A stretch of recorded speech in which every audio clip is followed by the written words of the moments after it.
Baik, saya akan memulai kegiatan pada siang hari ini. Sebelumnya saya mengucapkan Assalamualaikum warahmatullahi wabarakatuh. Waalaikumsalam warahmatullahi wabarakatuh.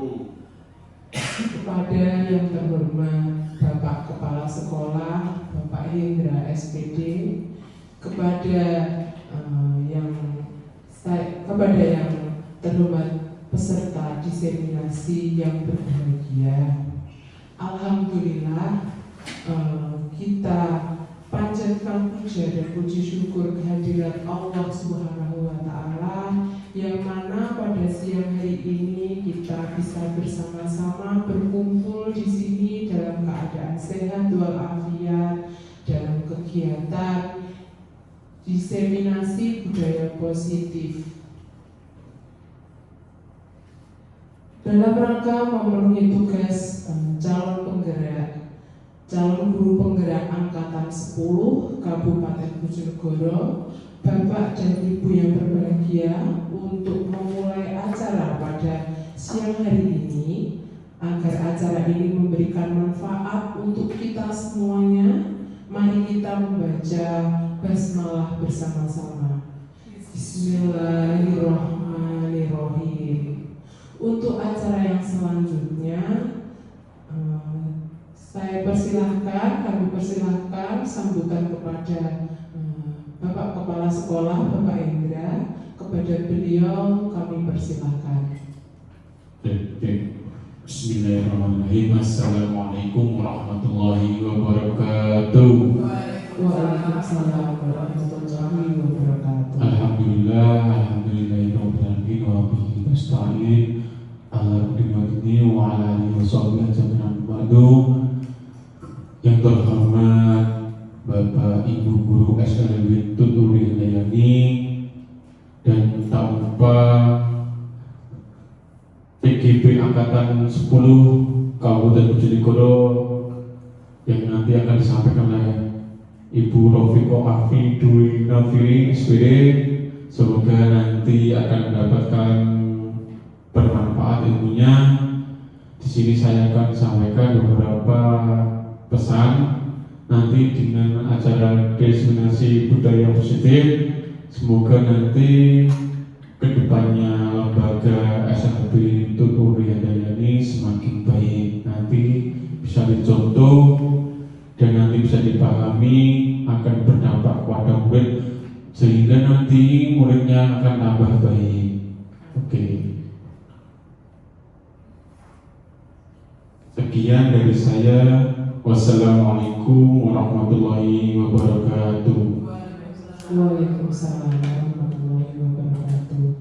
Terima kasih saya sampaikan kepada Bapak Hendra SPD.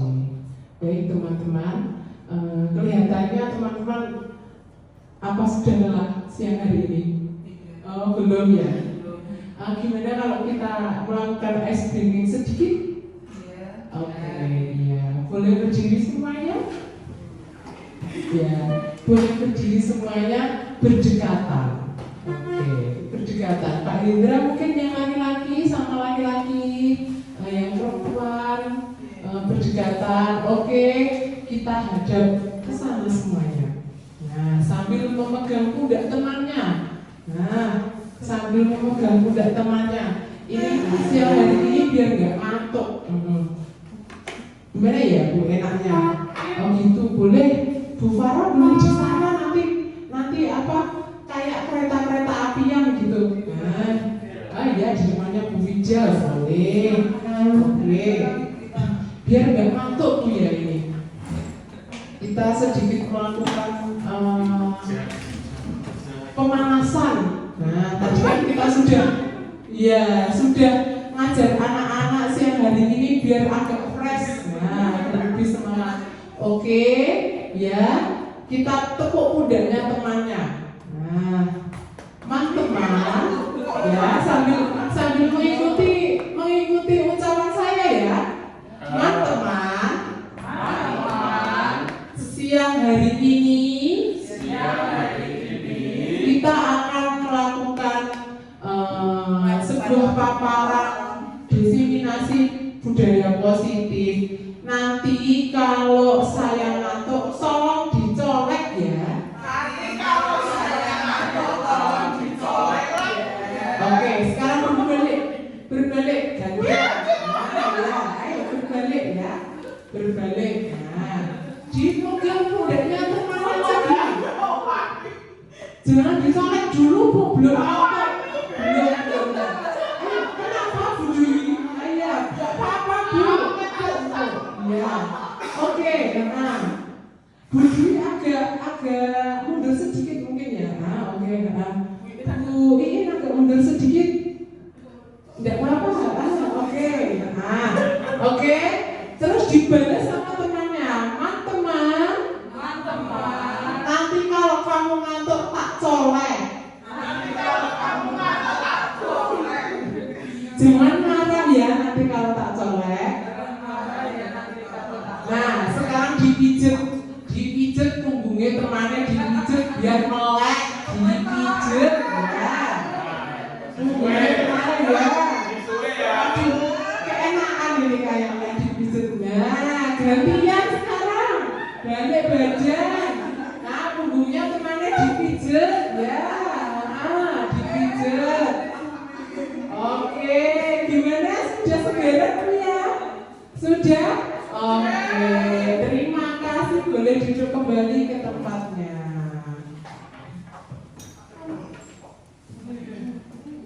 Baik, sudah. Saya akan mulai beberapa paparan dari saya. Sebelumnya saya akan sampaikan ini merupakan rangkaian kegiatan guru penggerak yang harus saya ikuti, harus saya laksanakan, yaitu aksi nyata dari budaya positif. Baik, untuk materi-materi yang akan saya sampaikan pada siang hari ini ada baik, maaf saya operatornya sendiri. Ya, di sini ada konsep inti budaya positif. Nah, di sini ada beberapa poin yang akan nanti saya sampaikan. Yang pertama adalah perubahan paradigma positif, disiplin positif, nilai-nilai kebajikan, kebutuhan dasar manusia, motivasi perilaku manusia, posisi kontrol guru, keyakinan kelas, juga segitiga restitusi. Sebelum saya menyampaikan materi yang pertama, saya ingin bertanya kepada Bapak Ibu guru yang ada di sini, apakah jenengan semuanya pernah mendengarkan kata-kata yang ada di layar monitor ini? Bagaimana? Apakah sudah pernah membaca atau mungkin sekilas mendengar? Belum. Oke, baik. Nanti akan saya sampaikan budaya positif yang sudah saya dapat dari beberapa bulan saya mengikuti pendidikan guru penggerak angkatan 10. Baik. Untuk yang pertama adalah pembelajaran dengan paradigma baru. Nah, di sini ada pembelajaran dengan paradigma baru merupakan pembelajaran yang dirancang berdasarkan prinsip pembelajaran berdiferensiasi, sehingga peserta didik belajar sesuai kebutuhannya berdasarkan tahap perkembangan sesuai teori psikologi modern untuk mewujudkan profil pelajar Pancasila. Tentunya kita 2 tahun ini setelah kurikulum berubah menjadi kurikulum merdeka, kita sering mendengar istilah profil pelajar Pancasila ya, yaitu beriman bertakwa kepada Tuhan Yang Maha Esa dan berakhlak mulia, berkebinekaan global, bergotong royong, kearifan, bernalar kritis, serta mandiri, yang dicakup dengan istilah profil pelajar Pancasila, di mana kemarin saya di modul 1.1 itu diajarkan tentang filosofi Ki Hajar Dewantara bahwa seorang pendidik itu diibaratkan seperti petani. Jadi kita itu seperti petani yang sedang menanam. Kita sedang menanam apa? Misalkan kita menanam padi. Bagaimana caranya menanam padi? Kita harus tahu caranya merawat padi itu seperti apa. Jadi diibaratkan anak-anak didik kita itu seperti tanaman yang kita rawat, kita pupuk, kita semai nanti ketika sudah berbuah seperti itu. Jadi kita itu diibaratkan seorang petani. Ya. Baik. Nah, di sini ada ilustrasi guru mengontrol murid. Nah, seperti ini ya. Pastinya kita pernah mempunyai pengalaman mungkin dulu kita saat sekolah atau mungkin sekarang saat kita sudah berada di dunia pendidikan ini, kita mendampingi anak-anak kita, pasti ada salah satu posisi yang kita mungkin pernah lakukan. Nah, di sini ada sebuah ilustrasi. Di sini ilustrasi bahwa semua penguatan positif, efektif dan bermanfaat. Nah, seperti ini. Ini posisinya sebagai apa ini? Sebagai teman ya, mungkin sebagai teman. Dan di sini ada ilustrasi bahwa kritik dan membuat rasa bersalah mampu menguatkan karakter.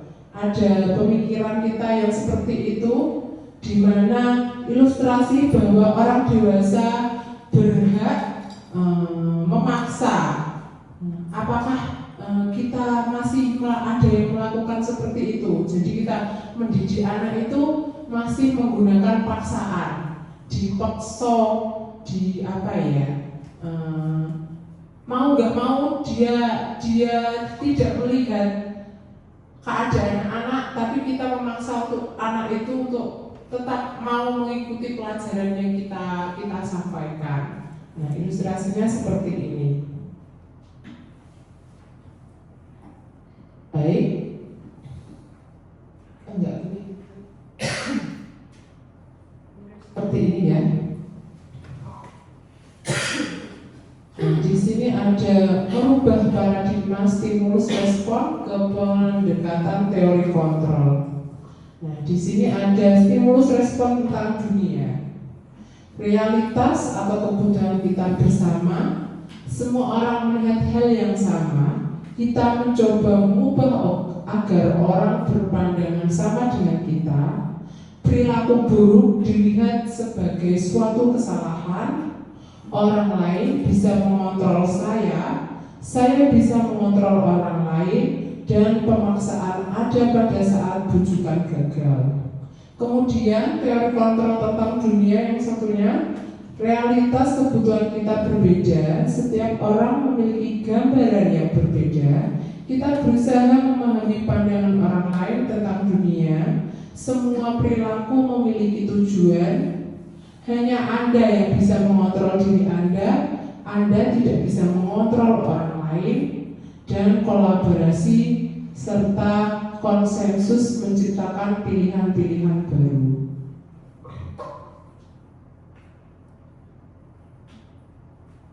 Nah, kita masuk.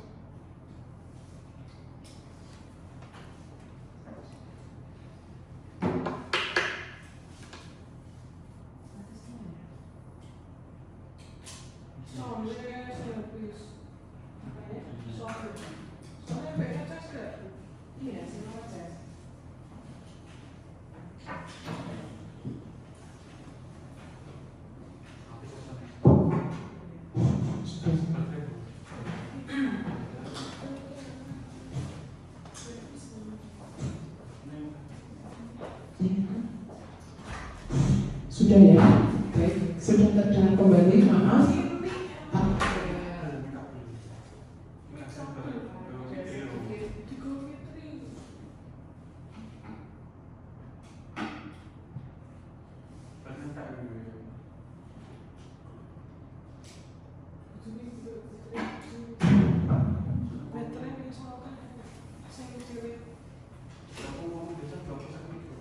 Oke,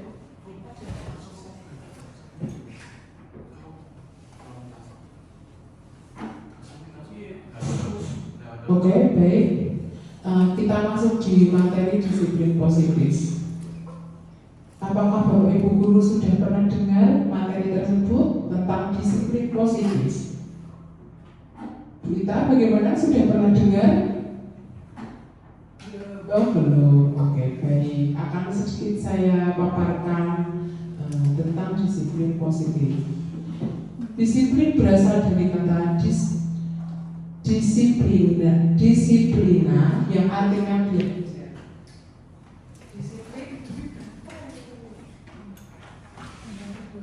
Disiplin mengacu pada disiplin diri yang memiliki tanggung jawab terhadap apa yang dilakukannya berdasarkan nilai-nilai yang diyakini dia dan dia melakukannya.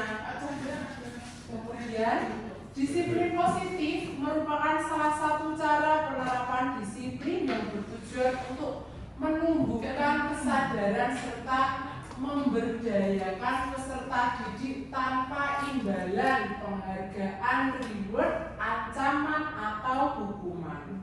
Sebagai pendidik, tujuan kita adalah menciptakan peserta didik yang memiliki disiplin diri sehingga mereka berperilaku mengacu kepada nilai-nilai kebajikan universal dan memiliki motivasi intrinsik dari dalam dirinya sendiri ke arah yang lebih baik. Jadi kalau kita melakukan cara yang mungkin sudah lama, seperti memberikan reward atau memberikan hukuman ketika anak-anak itu tidak mau melakukan atau mau melakukan sesuatu, biasanya hal tersebut akan dilakukan, namun tidak tumbuh kesadaran dari diri mereka sendiri. Mereka melakukan karena mereka takut karena gurunya, seperti itu.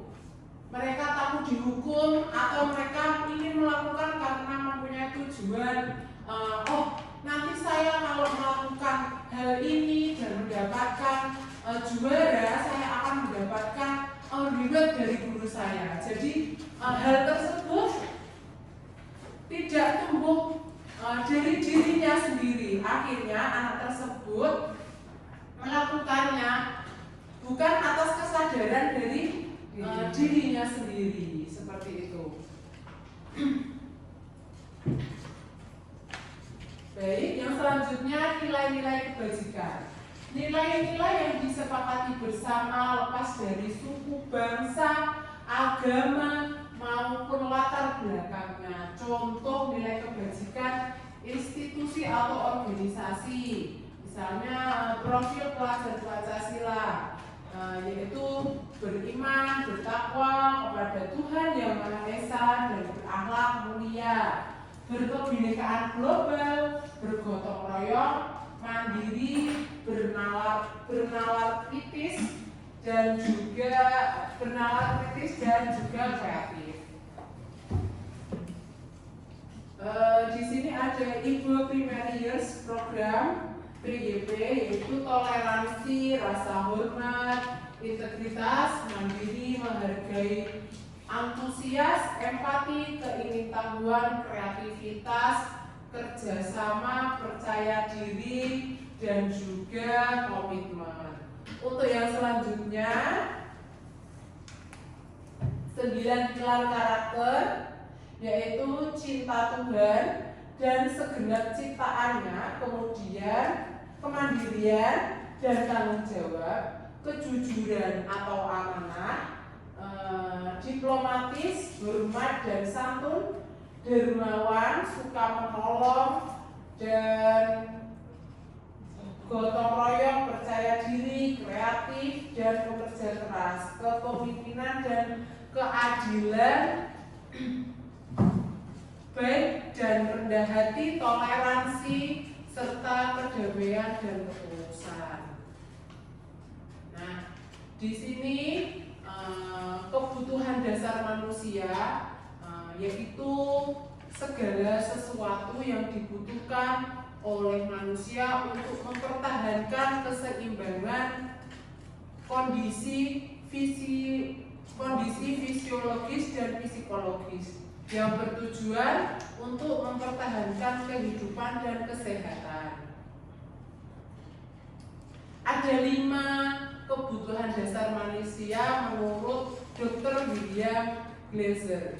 Yang pertama adalah penguasaan, yang kedua adalah kasih sayang dan rasa diterima, yang kelima bertahan hidup, yang ketiga bertahan hidup, yang keempat kesenangan, dan yang kelima kebebasan. Jadi kita manusia, baik kita sebagai guru ataupun anak-anak didik kita, itu pastinya memiliki 5 kebutuhan dasar manusia ini, ya, penguasaan, kasih sayang, rasa ingin diterima, lalu bertahan hidup, dan kesenangan serta kebebasan. Jadi mereka pastinya ingin terpenuhi ke-5 kebutuhan ini. Ketika mereka tidak terpenuhi ke-5 kebutuhan ini, pasti mereka akan melakukan hal-hal yang tidak orang lain inginkan. Ya, benar, berontak, Bu.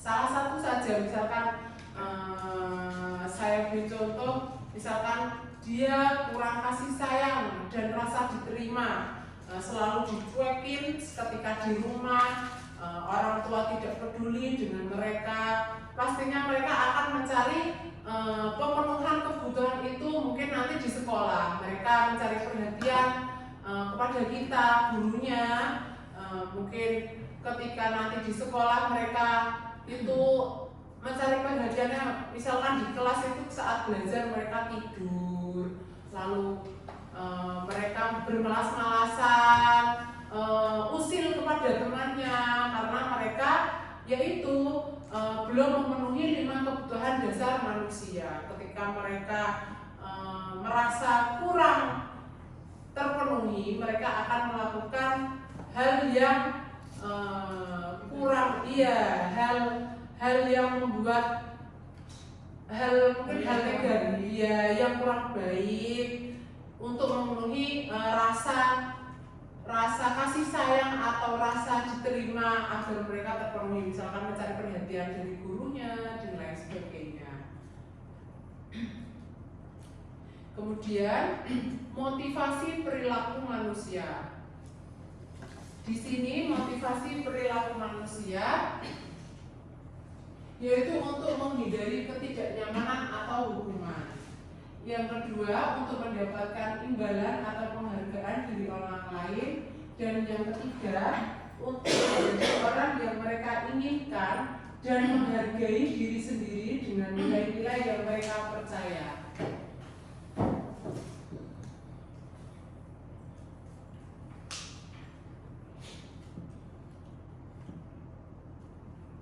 Di sini ada contoh konsep disiplin dengan identitas gagal, seperti hukuman.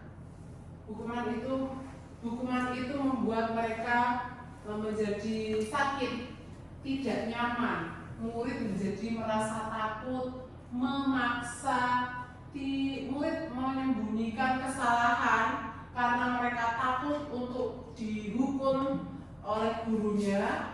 Dan kemudian murid menjadi rendah diri, kurang percaya diri karena mereka ketika mereka melakukan kesalahan mereka akan dihukum oleh gurunya.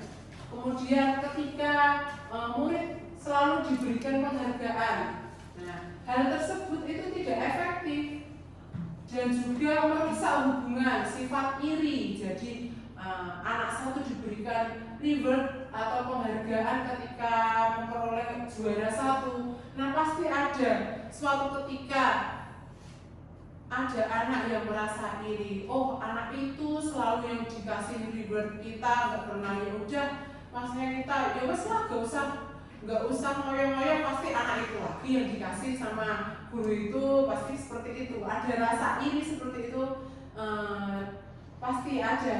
dari salah satu murid kita ketika kita melakukan penghargaan untuk memberikan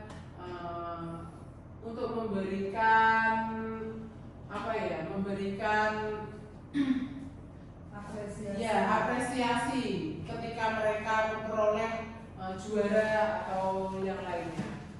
Kemudian mematikan kreativitas. Nah, pastinya ketika ada anak yang berprestasi, mereka seperti apa ya? Sudahlah, saya maupun nanti juga anak itu lagi yang berprestasi. Jadinya kreativitas mereka itu seperti apa ya? Seperti putus asa ya, seperti putus asa. Cuma anak itu saja yang dikasih ribet sama gurunya. Itu terus bosan gitu, dia yaudah, jadi dia nggak mau berusaha.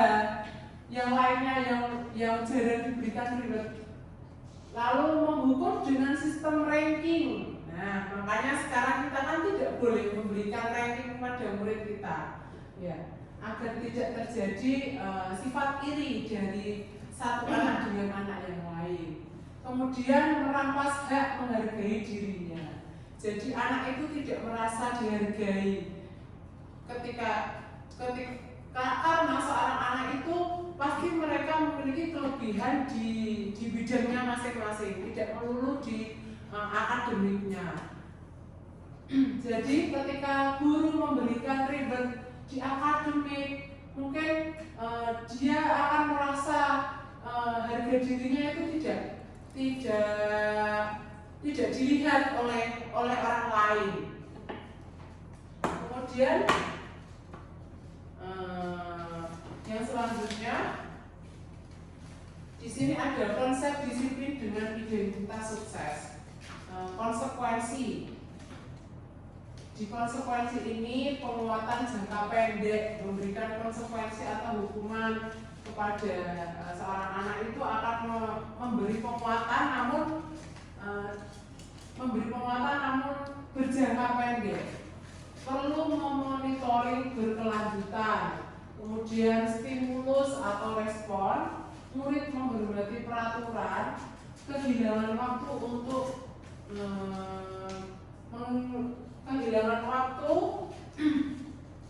untuk merenungi kesalahan. Kemudian ada konsep restitusi.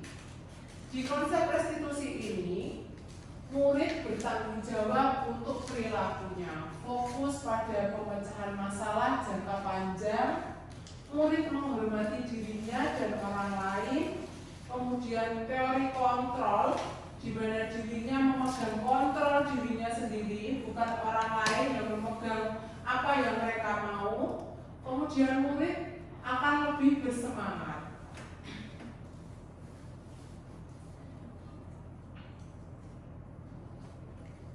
Di sini ada konsep disiplin pendekatan restitusi, sebuah cara menanamkan disiplin positif pada murid. Pengertian restitusi di sini adalah proses menciptakan kondisi bagi murid untuk memperbaiki kesalahan mereka sehingga mereka bisa kembali kepada kelompok mereka dengan karakter yang lebih kuat. Mereka tetap merasa percaya diri walaupun mereka pernah melakukan kesalahan. Kemudian di sini ada ciri-ciri restitusi. Yang pertama, bukan untuk menebus kesalahan, namun untuk belajar dari kesalahan. Yang kedua, memperbaiki hubungan. Yang ketiga, tawaran bukan paksaan. Mereka melakukannya bukan karena keterpaksaan. Yang keempat, restitusi menuntut untuk melihat ke dalam diri. Yang kelima, restitusi mencari kebutuhan dasar yang mendasari tindakan. Yang keenam, restitusi diri adalah cara yang paling baik dilakukan. Yang ketujuh, restitusi fokus pada karakter bukan tindakan. Yang terakhir, restitusi fokus pada solusi. Jadi ketika kita melakukan restitusi ini, anak akan belajar dari kesalahannya. Dia akan menggali bagaimana memperbaiki kesalahannya, menggali tanpa kita mengarahkan. dia sadar dari dirinya sendiri, oh kalau perbuatan ini tuh tidak benar, tidak harus saya lakukan, saya harus memperbaikinya agar saya menjadi lebih baik lagi. Jadi kesadaran itu muncul dari dirinya, dan tugas kita sebagai seorang guru hanya memberikan stimulus saja agar anak menyadari kesalahan apa yang mereka perbuat, lalu apa yang mereka akan lakukan untuk memperbaikinya, dan tindakan tersebut muncul dari anak itu sendiri, bukan dari arahan dari kita. Mereka bisa menemukan solusi-solusi untuk memperbaiki kesalahan yang pernah mereka perbuat. Nah, di sini ada contoh perbedaan, contoh kasus siswa sering tidak mengerjakan PR. Pastinya di kelas kita ada 1 atau 2 anak yang sering mungkin lupa mengerjakan PR. Mungkin anak lupa mengerjakan PR itu ada banyak faktornya. Mungkin ketiduran karena capek setelah membantu orang tuanya, atau mungkin mereka malas ya, benar bikin malas ya, karena orang tua tidak mendampingi ketika mereka mengerjakan PR. Jadi kita harus tahu apa faktor yang menyebabkan mereka tidak mengerjakan PR.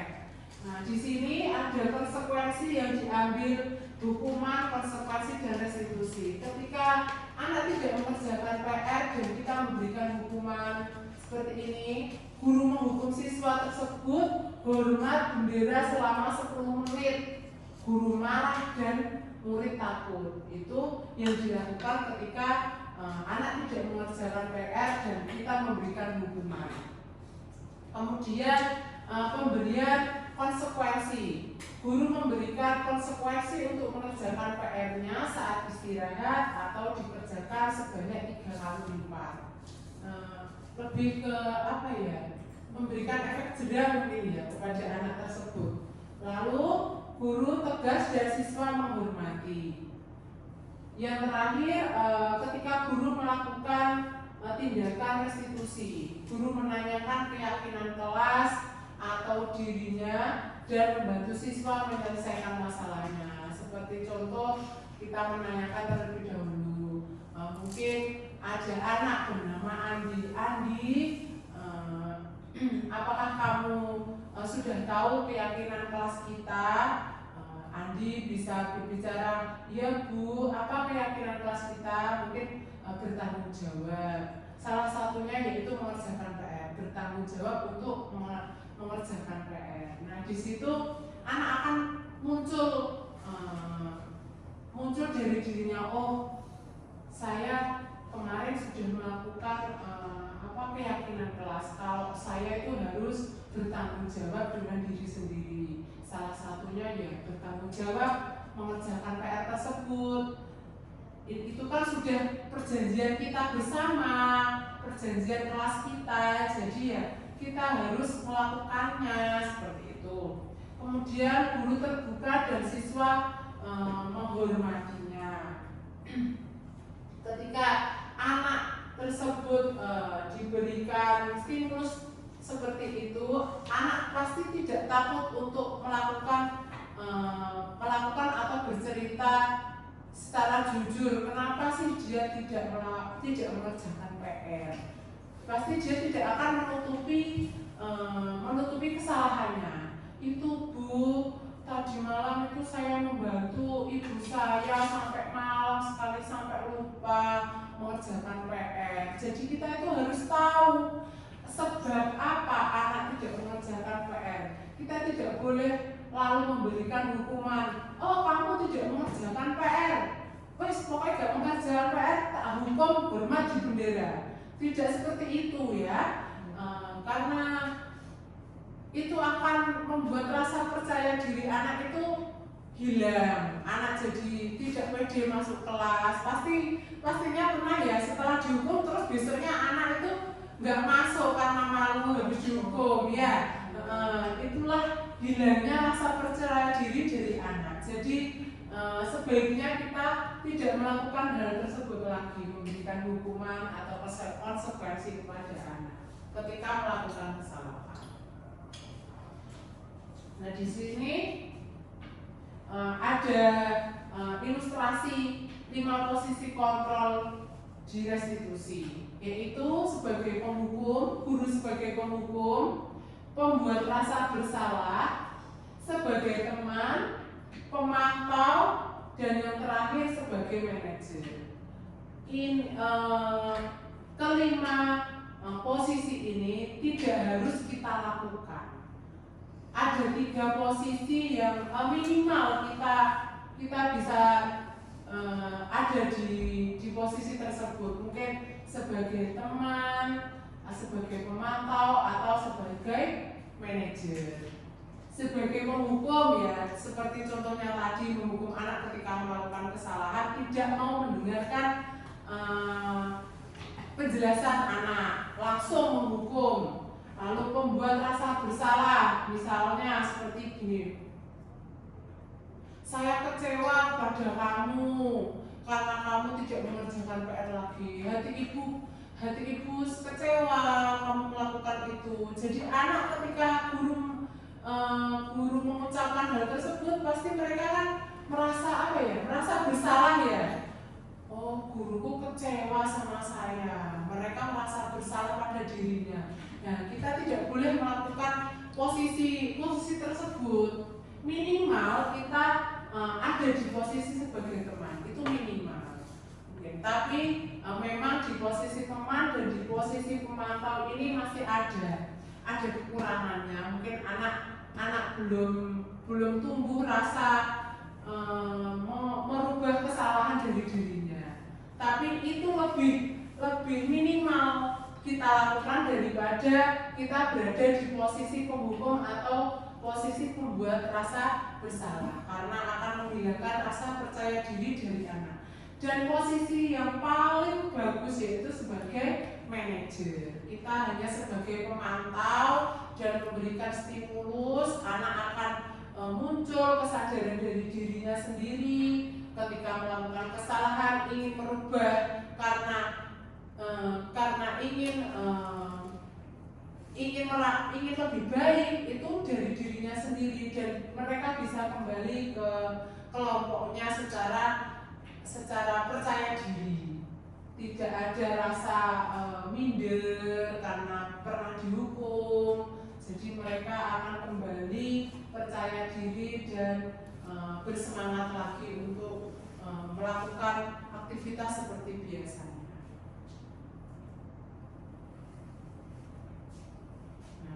Ini ada contohnya penghukum. Nah, seperti ini. Patuhi aturan sekolah lalu berdiri di depan barisan. Nah, ketika anak melakukan kesalahan, gurunya mengatakan seperti itu. Patuhi. Kalau tidak, kamu akan dihukum berbaris. Kalau sebagai pemantau, mungkin guru akan melakukan hal ini. Kamu sudah melanggar apa peraturan dan konsekuensinya. Nah, mereka ini guru sebagai pemantau. Saat guru menjadi teman, guru akan mengucapkan seperti ini. Ayolah yang tertib, buat bu guru bangga. Kali ini tidak apa-apa kamu salah. Nah, kita memposisikan diri kita sebagai teman seperti itu. Ketika guru menjadi posisi pembuat rasa bersalah, mungkin kita akan mengucapkan seperti ini. Berapa kali ibu guru harus memberitahu kamu, bu guru kecewa sama kamu? Nah, pasti mereka akan merasa bersalah.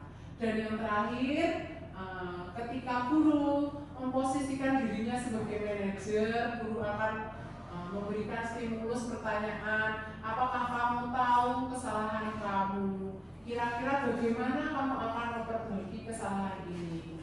Nah, kesadaran diri akan timbul dari diri murid sendiri tanpa kita perintah, karena pastinya kesadaran diri itu akan lebih mengena dan saja ketika mereka diperintah orang lain untuk melakukan suatu kebaikan.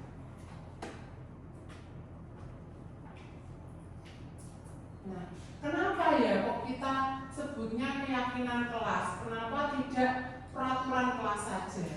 Nah, kenapa kok begitu latar belakangnya? Karena keyakinan kelas diperlukan untuk menciptakan lingkungan kelas yang aman, nyaman, menyenangkan bagi siswa.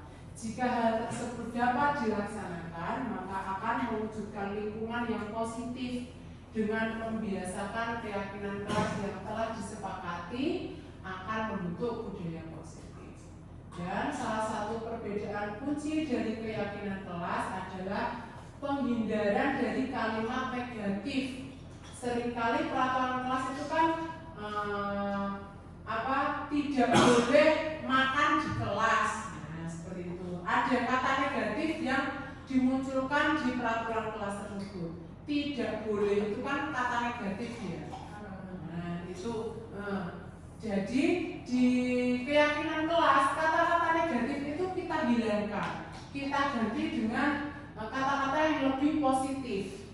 Nah, dengan tujuan agar terciptanya sekolah yang nyaman. Nah, seperti ini.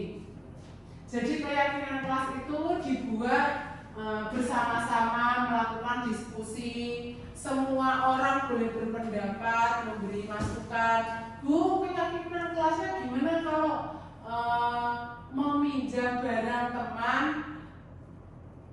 dan mengembalikannya? Itu kan lebih positif daripada kata mungkin tidak boleh meminjam barang harus dikembalikan. Harus itu kan berarti arahnya ke negatif ya, memaksa. Lebih ke memaksa seperti itu. Nah, ini adalah penyusunan peraturan menjadi keyakinan. Nah, ini adalah kata-kata yang lebih positif yang bisa mungkin Bapak Ibu guru contoh nanti ketika di kelas memberikan keyakinan kelas kepada murid-muridnya, yaitu datang tepat waktu, hormati guru dan teman, angkat tangan jika ingin berbicara, dengarkan penjelasan guru, rapikan buku setelah belajar, belajar dengan aktif dan tertib. Nah, makan dan minum di luar kelas. Kalau biasanya kita dilarang makan di kelas. Nah, kita kemudian nanti setelah melakukan keyakinan kelas, kita bisa menempelkan keyakinan kelas tersebut seperti ini. Jadi not-not yang dibagikan kepada anak-anak itu ditempelkan di dinding atau di papan tulis seperti ini.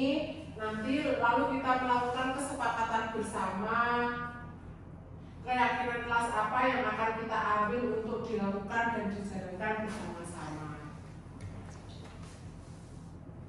Lalu bagaimana pembentukan keyakinan kelas? Nah, keyakinan kelas itu tentunya bentuknya lebih abstrak daripada peraturan. Kemudian sedikit saja biar anak-anak mudah diingat, karena memang kalau keyakinan kelas itu dilakukan terlalu banyak, anak-anak pastinya akan gampang lupa. Kemudian berupa pernyataan yang universal, dapat diterapkan di kelas. Nah, peraturan tersebut tentunya harus bisa diterapkan di dalam kelas.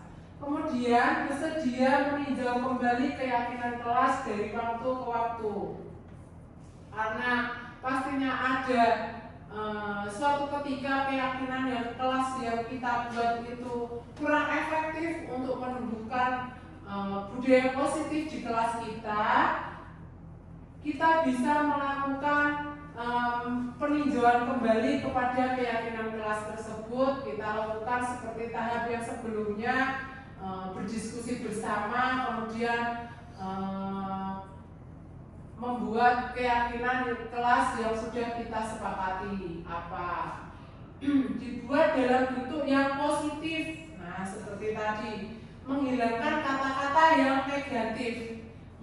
dan mengubahnya menjadi kata-kata yang lebih positif. Menghindari kata-kata jangan, tidak boleh, dilarang, itu lebih baik kita hindari. Dan yang terakhir, tentunya keyakinan kelas tersebut harus bisa dilakukan dan semua warga kelas harus ikut berkontribusi dalam pembuatan keyakinan kelas tersebut. Nah, di sini adalah tahapan segitiga restitusi. Di tahapan ini adalah tahapan di mana guru bisa melakukannya ketika anak didik kita ada yang melakukan kesalahan. Di sini tahap yang pertama adalah menstabilkan identitas. Kita semua akan melakukan hal yang terbaik yang bisa kita lakukan.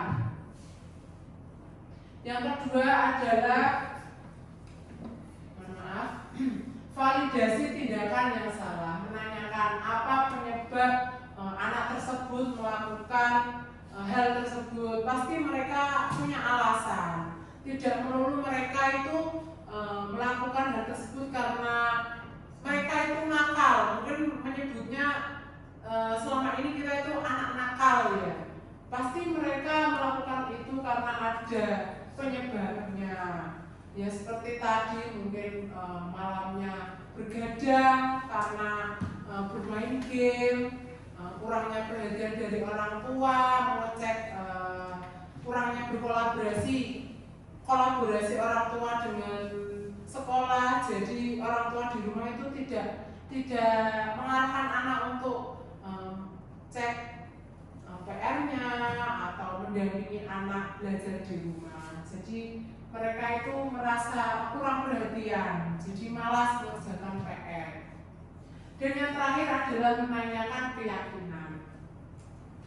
Keyakinan itu ya keyakinan kelas yang mereka buat sebelumnya, bahwa mereka harus bertanggung jawab dengan dirinya sendiri. Nah, bertanggung jawab itu bentuknya apa? Ya bertanggung jawab mengerjakan PR, bertanggung jawab membawa buku pelajaran, bertanggung jawab untuk menggunakan baju seragam sekolah dengan baik, dengan rapi. Itu adalah contoh dari bentuk tanggung jawab ya keyakinan kelas yang mereka buat.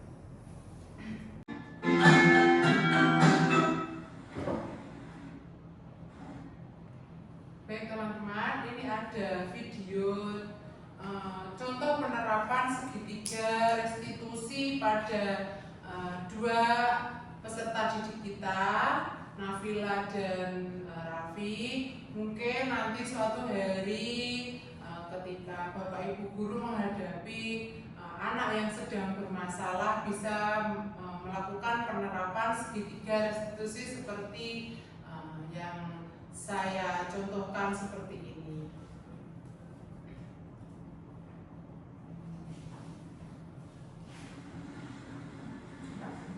Raffi, kamu sedang mencari apa? Nampak terlihat bingung.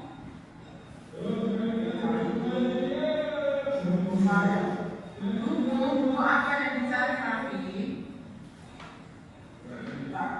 Buku PR. Apakah buku PR-nya tidak ada Raffi? Ya, buku tidak ada. Maaf, suaranya ada suara dari luar. Boleh.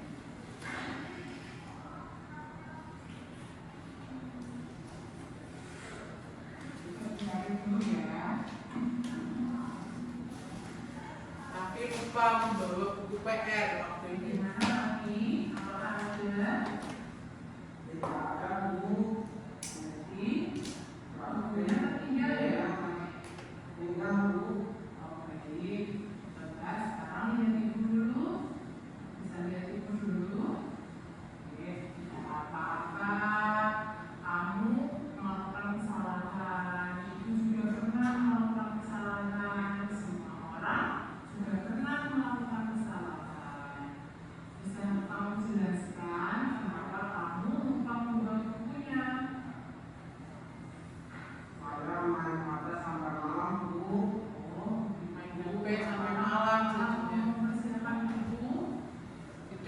siapkan buku.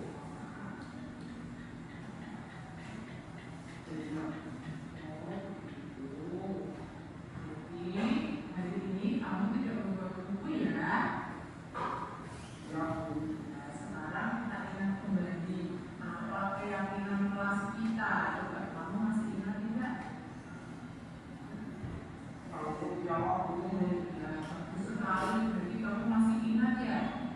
Lalu sekarang ibu tanya, apa yang bisa kamu lakukan untuk memperbaiki kesalahanmu hari ini?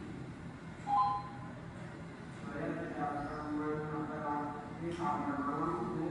Oke, baik. Apakah kamu bisa melakukan itu?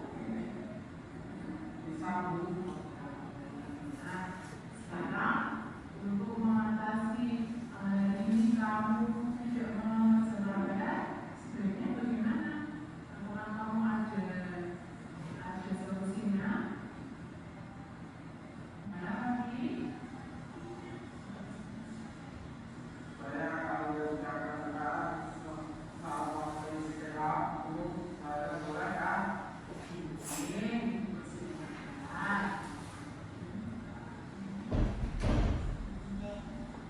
Terima kasih, Bu. Ibu beri saran kamu untuk memperbaikinya. Oke, baik, boleh dikerjakan langsung silakan. Jadi untuk kedepannya, tapi harus ingat ya dengan keyakinan kelasnya. Apa tadi keyakinan kelasnya? Kamu jawab, Bu. Baik-baik juga begini ya. Ya, Bu. Terima kasih, Bu. Ya, sama-sama. Belum kembali ke kelasnya ya. Tadi itu ceritanya Raffi lupa tidak membawa pekerjaan rumah.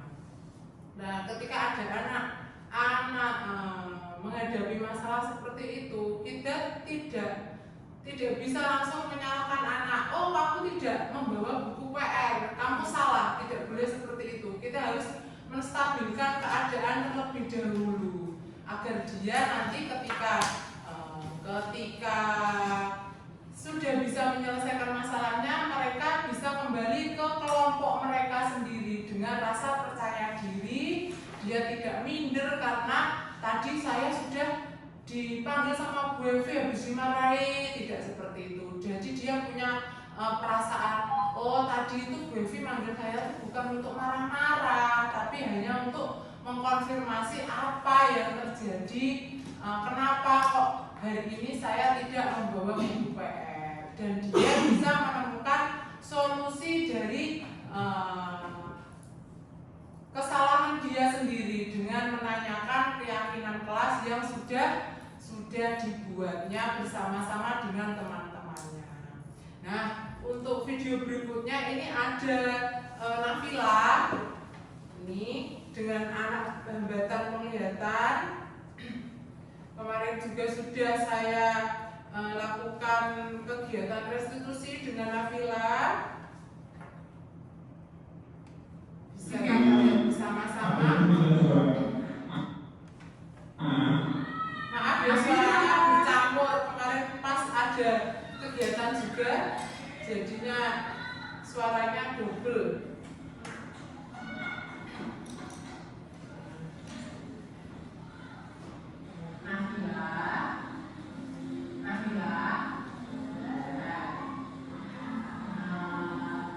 Ibu tadi lihat Nabila di depan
melakukan kesalahan, jangan kita langsung menghakimi mereka. Oh, sudah kamu itu salah, jangan seperti itu. Nanti mereka akan merasa rasa percaya dirinya akan hilang karena sudah anak ketika dipanggil guru pasti dia kan udah deg-degan ya. Ada apa ini, Bu Guru kok manggil saya ini? Saya lakukan apa ini? Nah, untuk menetralkan suasananya, menetralkan keadaannya biar dia bisa kembali ke kelompoknya lagi. Jadi kita harus menstabilkan situasinya. Kemudian kita memberikan stimulus agar mereka bisa mencari solusi dari tindakan mereka sendiri. Bukan kita yang memberikan solusi, tapi anak-anak sendiri yang menemukan solusi dari tindakan mereka. Seperti itu. Mungkin nanti teman-teman di sini ketika di kelas ada suatu permasalahan bisa menerapkan segitiga restitusi ini untuk menyelesaikan masalah dari masing-masing anak kita. Mungkin itu dari saya. Mungkin ada yang ingin bertanya, monggo.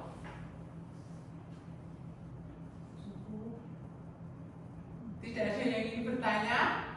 Mungkin besok kita bisa sharing-sharing lagi, untuk kemudian hari. Mungkin di forum ini masih malu-malu tanya atau bagaimana, bisa langsung tanya ke saya langsung, tidak apa-apa. Bagaimana sih Bu cara menerapkan seperti ini, atau saya minta ilmunya, atau mungkin nanti minta materinya, monggo saya terbuka lebar untuk berbagi bersama teman-teman kita, berbagi budaya positif untuk kemajuan SLB kita bersama. Nah, sekian paparan saya hari ini. Saya ucapkan terima kasih banyak atas waktunya, atas kesempatannya yang sudah bersedia duduk bersama hari ini untuk berbagi kegiatan diseminasi budaya positif ini. Untuk kedepannya saya mohon dukungan agar saya ketika melaksanakan kegiatan guru penggerak ini bisa berjalan dengan lancar. Mohon dukungannya, juga mohon kerjasamanya. Mungkin nanti akan saya rekoti lagi. Mohon maaf, tidak apa-apa. Terima kasih banyak. Sekian dulu dari saya. Wassalamualaikum warahmatullahi wabarakatuh. Waalaikumsalam.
Udah.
Bye.